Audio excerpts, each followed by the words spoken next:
విజయం ఒక్క రోజులో రాలేదు. దశాబ్దన్నర కాలం పాటు మనం నలిగిపోయాం, వైఫల్యాలు చూసాం, గుండాలని ఫ్యాక్షన్ రాజకీయాలను తట్టుకుని ఇక్కడ దాకా వచ్చాం. ఈ మధ్యన పక్క రాష్ట్రంలో అక్కడ ఒక పార్టీ పెట్టి విజయం సాధించి ముఖ్యమంత్రి అవ్వగానే మన ఆంధ్రప్రదేశ్లో చాలామంది మీరు కూడా అలా చేసి ఉండాల్సిందని చెప్పి నాకు తెగ మెసేజ్లు పంపిస్తూ ఉన్నారు.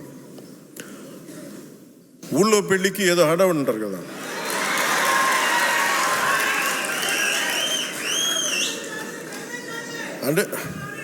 అంటే ఎలా ఉండదంటే మనకి సందులోనూ ఒక పెళ్లి జరుగుతూ ఉంటే మన ఊళ్ళో చిన్నపిల్ల పరిగెడుతూ ఉంటారు అటు ఇటు, వాళ్ళ ఇంట్లో పెళ్ళి అనుకున్నాడు.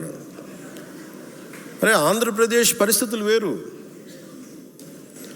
సరే వీళ్ళు చెప్పినట్టుగానే మనం కూర్చొని 2019 నిలబడ్డాం. ఎక్కడ పెట్టారు? 2 చోట్ల ఓడించారు కదా.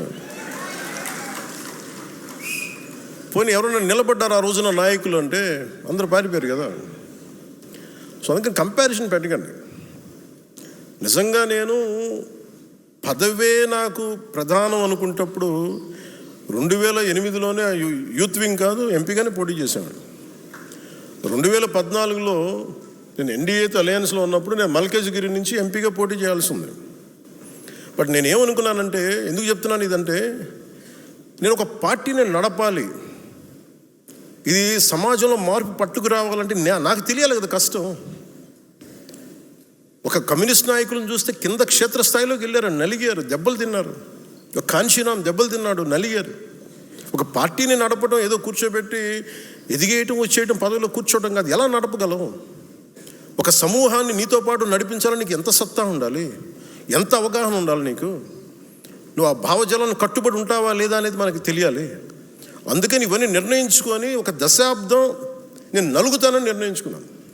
అది 2007 నుంచి మొదలుపెట్టిన ప్రయాణం 2014-18 దాకా అలా నడుస్తూనే ఉన్నాను. నలిగిన దశాబ్దం. ఆ తర్వాత 2019 చేశాను. ఎంత గెలుస్తానో తెలియదు, ఓడిపోతానో తెలియదు. బట్ అసలు ఐ వాంటెడ్ ఎక్స్పెరిమెంట్. చూద్దాం ఏం జరుగుద్దు. దెబ్బ తినకుండా ఏది రాదు. అదే 2024కి దాని గురించి మళ్ళీ వివరిస్తాను మీకు. అంటే ఇవన్నీ నేను ఒక పార్టీని నడపడానికి ఎంత బలం ఉండాలి, ఎంత భావజాలం ఉండాలి, ఎన్ని కఠినమైన పరిస్థితులను ఎదుర్కొంటే తప్ప నేను నడపలేని పార్టీని.